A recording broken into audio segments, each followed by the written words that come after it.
Hello everyone, आप सभी का हमारी इस क्लास में स्वागत है। आज की हमारी क्लास है क्लास 8th के लिए मैथ की और टॉपिक है केंद्रीय प्रवृत्ति की माप। इसमें आज हम पढ़ेंगे बारंबारता सारणी बनाना। बारंबारता सारणी कैसे बनाई जाती है आज हम वो बनाना सीखेंगे। तो सारणी बनाने से पहले हम एक सवाल हल करते हैं। एक बारंबारता सारणी हमें दी हुई है और उसमें कुछ प्रश्न दिए हुए हैं। तो हम सबसे पहले क्या करेंगे, इस सारणी की सहायता से इन प्रश्नों को करेंगे। तो आपके दिमाग में ये आएगा कि बारंबारता सारणी क्या होती है और उसमें जो कुछ पद होते हैं, कुछ टर्म होती हैं, वो क्या क्या होती हैं। ठीक है, तो सबसे पहले सारणी से इन प्रश्नों के उत्तर देते हैं। तो पहला प्रश्न है हमारा, ये हमारी सारणी मैं आपको बता देता हूँ। देखो, बारंबारता सारणी हम जो बनाएंगे भी 2 सवाल करेंगे, इसी तरह की सारणी हम बनाएंगे। इसमें 3 स्तंभ होते हैं। पहला है वर्ग अंतराल, इसे वर्ग माप भी कहते हैं या वर्ग विस्तार भी कहते हैं, 3 नाम हैं इसके। दूसरा टेली चिन्ह और तीसरा बारंबारता। ये दोनों इधर उधर इंटरचेंज आप कर सकते हैं, पर सबसे पहले यही आएगा। वर्ग अंतराल का मतलब क्या देखिए, 5 से 10 वर्ग अंतराल। ये वर्ग अंतराल जो हैं हमें इस तरीके के लेने हैं कि हमारी सारी संख्या इन वर्ग अंतरालों के बीच में आ जाएं। ये कम से कम 5 हो सकते हैं, 5 से कम नहीं होंगे। और वर्ग अंतराल इस तरीके से नहीं लेने हैं कि 5 से 10 ले लिया, 8 से 13 ले लिया, नहीं। एक वर्ग अंतराल दूसरे वर्ग अंतराल के अंदर नहीं आना चाहिए और इनके बीच में कोई रिक्ति भी ना हो। जैसे 5 से 10 ले लिया और 12 से फिर 15 ले लिया, ये भी हमारा गलत है। जैसे हम 5 से 10 ले रहे हैं, फिर दूसरा ले लिया 12 से 15, तो बीच के 2 छूट गए, तो ये हमारा गलत है। ना इस तरह के ले सकते 5 से 10, 8 से 13, ये भी हमारा गलत है, क्योंकि 8 तो हमारा इसी में आ गया। अब इसमें संख्याएं कैसे लेते हैं मैं वो बता देता हूँ, हालांकि सवाल में भी बताऊंगा। 5 से 10 के बीच में हमारी वो संख्याएं आएंगी, कौन कौन सी? 5, 6, 7, 8, 9, 10 नहीं आएगी, ये आपको ध्यान रखना है। ये आएगी अगले वर्ग अंतराल में 10, 11, 12, 13, 14। इसमें 15 नहीं आएगी, वो आएगी इसमें 15, 16, 17, 18, 19। इस तरीके से हम इसमें संख्याएँ लेते हैं। चलिए अब हम इसमें सवालों को हल करते हैं। इस तालिका में कुल कितने वर्ग हैं? कितने वर्ग मतलब कितने वर्ग अंतराल बटे हुए हैं इसमें? 1, 2, 3, 4, 5, 6, 7। तो इसका उत्तर हो जाएगा 7। इसमें 7 वर्ग अंतराल हैं। दूसरा है, इन आंकड़ों का परिसर क्या है? देखिए, ये शब्द जो है परिसर, ये आपको बता देता हूँ। परिसर का मतलब होता है सबसे छोटी संख्या और सबसे बड़ी संख्या। जो भी हमें आंकड़े दिए हुए हों उसमें सबसे छोटी संख्या और सबसे बड़ी संख्या का अंतर निकालो, वो हमारा परिसर है। तो इसमें संख्या तो दे नहीं रखी हैं, तो हम यही सबसे छोटी मान लेते हैं और ये वाली सबसे बड़ी मान लेते हैं। तो इसका परिसर हो जाएगा 40 - 5, क्योंकि सबसे बड़ी में सबसे छोटी घटा देंगे तो आ जाएगा 35। ठीक है, तो परिसर को आपको याद रखना है, सबसे छोटी में से सबसे बड़ी, वो सबसे बड़ी में सबसे छोटी संख्या को घटाना है। वर्ग 35 से 30 में निम्न सीमा व उच्च सीमा क्या होगी? देखिए, निम्न सीमा कहते हैं इस वाली संख्या को, उच्च सीमा कहते हैं इसे। हर वर्ग अंतराल में 2 सीमाएं होती हैं, एक निम्न एक उच्च। निम्न उच्च, निम्न उच्च, निम्न उच्च। तो निम्न हमारी इसमें कितनी है?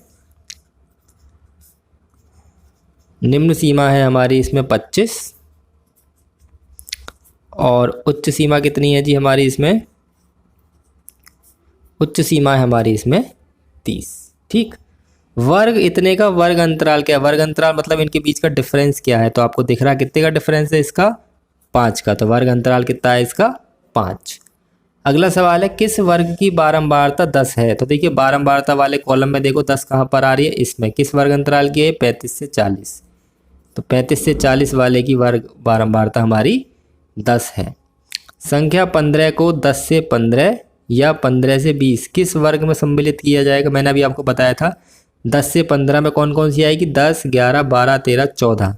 15 किस में आएगी फिर? 15 से 20 वाले में। 15, 16, 17, 18, 19 तक की संख्याएं इसमें आएंगी, तो 15 भी इसी में आएगी। किस वर्ग की बारंबारता सबसे अधिक है? तो सबसे अधिक बारंबारता हमें दिख रही है इसमें 18 वाली है। किस वर्ग की है ये? 20 से 25 वर्ग की। ठीक, लास्ट सवाल है, सारणी की कुल बारंबारता कितनी है? कुल बारंबारता के लिए क्या करेंगे, हम इसकी सारी बारंबारता को जोड़ देंगे। 11 और 4 15, 15 और 12 27, 27 और 18 45, 45 और 14 59, 59 और 3 62 और 10 72। तो इसका उत्तर आ जाएगा हमारा 72। तो मैंने आपको इस सवाल में बता दिया है उच्च सीमा, निम्न सीमा, परिसर, वर्ग अंतराल और संख्याएं किस तरीके से लेते हैं। अब हम सीखेंगे सारणी बनाना। 2 सवाल हम सारणी बनाने के करेंगे। आपको दोनों सवालों में समझ में आ जाएगा कि सारणी किस तरीके से बनाते हैं। तो सवाल दे रखा है हमें, निम्नलिखित आंकड़ों के 5-5 के वर्ग विस्तार पर वर्ग बनाइए। तो देखिए सवाल में या तो दे रखा होगा कि वर्ग किस तरीके से बनाना है आपको, 5-5 का लेना, 10-10 का लेना, 15-15 का लेना। अगर नहीं दे रखा है तो आप अपने हिसाब से, अपने विवेक से लेकर बना सकते हैं। तो हमें ये आंकड़े दे रखे हैं, मैंने आरोही क्रम में इन्हें पहले से लिख लिया है। ये 2 संख्याएं छूट गई थी तो मैंने इसे बाद में लिख दिया है।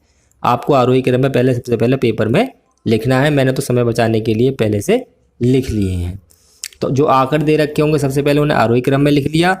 उसके बाद हम ये 3 सारणी बनाएंगे। वर्ग अंतराल सबसे पहली होगी, दूसरी होगी टैली चिन्ह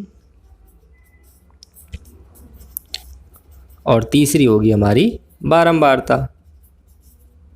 ठीक, और वर्ग अंतराल पर ध्यान देना है आपको। सबसे छोटी हमारी 5 है, 5 हमारी आएगी 5 से 10 में, तो हम 5 से ही शुरू कर देते हैं, 5 से 10। और सबसे बड़ी का है 26, तो हम 30 तक ले लेंगे इसे। 10 से 15, 15 से 20, 20 से 25 और 25 से 30। इससे आगे हमें लेने की ज़रूरत नहीं है क्योंकि हमारी संख्याएं इनके बीच में आ जाएंगी। हमारी कोई भी संख्या छूटनी नहीं चाहिए। तो 5 से 10 के बीच में कौन कौन सी संख्या आएंगी उन्हें निशान लगा देंगे। टैली चिन्ह पे भी आपको ध्यान देना है। टैली चिन्ह मैंने वहाँ सारणी में नहीं बताया था पर अब लगा के बताऊँगा। टैली चिन्ह कैसे लगाते हैं, देखिए 5 से 10 के बीच में कौन कौन सी संख्याएँ आएंगी। 5 आएगी, 6 आएगी, 7 आएगी, 8 आएगी, 9 आएंगी। ये 5 संख्या आएंगी। तो देखो 5 आएगी, 1 5 हो गई, फिर 7 हो गई, 8 हो गई और 9 हो गई। ये 4 संख्याएँ आएंगी बस। तो इसकी बारंबारता हमारी 4। 10 से 15 के बीच में कौन कौन सी आएंगी, 10, 11, 12, 13, 14। तो 10, जितनी संख्या आती जाए उनके डंडे खींचते जाएं। 10, 11 3 बार है तो 3 डंडे खींचेंगे। 13, अब यहाँ पे जो मैंने 5वां डंडा ये खींचा है, समझ लीजिए ये गलत है क्योंकि टैली चिन्ह लगाते में 4 तो सीधी लाइन और 5 अगर खींचना है तो हम ये होता है 5। ठीक है ना। तो 10, 11, 11, 11, 13, यहाँ तक 5 संख्याएं, तो यहाँ तक ये 5 हो गई। इसके बाद 14 और इसी में आएगी तो एक अलग डंडा, तो ये हमारी हो गई 6। समझ रहे हैं, मैं आपको अलग से बता देता हूँ। अगर टैली चिन्ह में हमें 5 लिखना है तो हम इस तरीके से लिखेंगे 1 2 3 4 5। 7 लिखना है तो 1 2 3 4 5 6 7। ऐसी 8 9 और 10 में फिर दोबारा क्रॉस। ठीक है ना। फिर कितनी भी लिख दो पर जैसी 5 4 के बाद 5 लिखना होगा तो क्रॉस कर देंगे, तो ये भी एक काउंट होगा। तो ये 6 हो गई। इसके बाद 15 से 20 में 15, 16, 17, 18, 19। तो इसमें 16 है और 17 है, 3 संख्याएं हैं बस, तो यहाँ पर 3 लिख देंगे। 20 से 25 के बीच में कौन कौन सी आएंगी, 20, 21, 22, 23, 24। तो इसमें केवल 21 है और 24 है, तो 1 2 3 संख्याएं इसमें फिर दोबारा से हैं। और लास्ट वाली 25 से 30 में 25 भी आएगी और 26 भी आएगी, यानी कि 2 संख्याएं आएंगी। तो यहाँ अब हमें ये देखना है कि हमारा सवाल सही है या गलत है। तो उसके लिए क्या करेंगे, इन सारी संख्याओं को गिनो। सबसे पहले तो आपको पहले यहीं पे गिन लेनी है। जब आप इन्हें आरोही क्रम में लिखोगे तो एक बार ऊपर वाली संख्या और नीचे वाली संख्या जरूर गिन लें कि आपकी कोई संख्या छूट ना गई हो। उसके बाद यहाँ पर एक बार इसे जोड़ के देख लें, 6 और 4 10 और 3 13, 3 16 और 2 18। ये संख्याएँ 18 ही हमारी होनी चाहिए। तो आपका उत्तर लगभग ठीक हो सकता है अगर आपने ये सही चुनी है। तो अगर ये और ये ही मिसमैच हो गए तो आपका सवाल समझ लो फिर तो गलत ही है। फिर तो अगर ये सही होंगे ही नहीं किसी कीमत पे। ठीक है, तो ये बारंबारता सारणी बनाने का सवाल था। एक सवाल और बताते हैं तो आपको और अच्छी तरह समझ में आ जाएगा। इसमें ही मैंने पदों को आरोही क्रम में लिख लिया है। 10-10 के वर्ग अंतराल में आंकड़ों को विभाजित कर बारंबारता सारणी बनाइए। पिछले वाले सवाल में वर्ग अंतराल 5-5 के थे, इस सवाल में वर्ग अंतराल हैं 10-10 के। तो जो हमारे पद दे रखे थे मैंने उन्हें आरोही क्रम में लिख लिया है और मैंने दोनों पदों को गिन भी लिया है कि जितने पद इसमें है उतने ही आंकड़े हमारे इसमें हैं। तो मैं क्या करूँगा, मैं केवल सबसे पहले वो 3 टर्म लिखूँगा। पहली है वर्ग अंतराल, दूसरी है टैली चिन्ह और तीसरी है हमारी बारंबारता। तो क्या करेंगे हम बारंबारता, देखिए वर्ग अंतराल कौन सा लिया जाएगा, 10-10 का ये कह रहा है और 48 हमारा सबसे कम है और 88 हमारा सबसे ज़्यादा है। तो 48 कौन से 10 वाले हिस्से में आ सकता है? मैं 40 से 50 वाले हिस्से में लेने की कोशिश करूँगा। ठीक है, तो 40 से 50 से शुरू करेंगे। 40 से 50, 50 से 60, 60 से 70, 70 से 80 और 80 से 90। इसी में हमारा आ जाए, क्योंकि 88 से ज़्यादा ये है नहीं। तो 40 से 90 के बीच में हमारी सारी संख्याएं हमारी आ जाएंगी।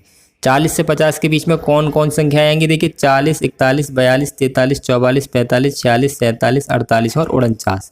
49 तक की संख्याएं आएंगी। 50 इसमें काउंट होगा, 50 से लेके 59 तक इसमें आएंगी, 60 से 69 तक इसमें आएंगी। ठीक है, जैसे पीछे आ रही थी वैसे ही है, मतलब ये वाली जो लास्ट वाली संख्या है वो नहीं आती है, वो अगले वाले में आती है।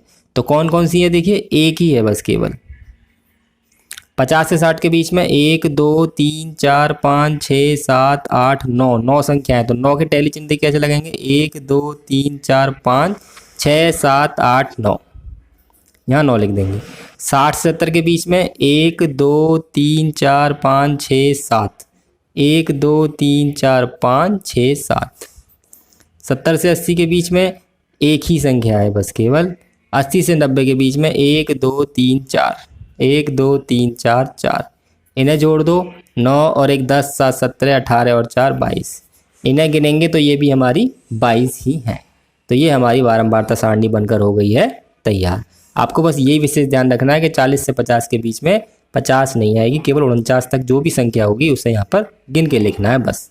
ठीक है, अब मैं इसका परिसर बता देता हूँ। देखिए इसका परिसर कैसे निकालेंगे, मान लीजिए परिसर भी पूछा होता तो परिसर कैसे निकालेंगे? इसका परिसर निकालने के लिए सबसे बड़ी संख्या 88, इसमें से सबसे छोटी संख्या 48 को घटा दो तो कितना हो जाएगा परिसर इसका? 40 का परिसर है।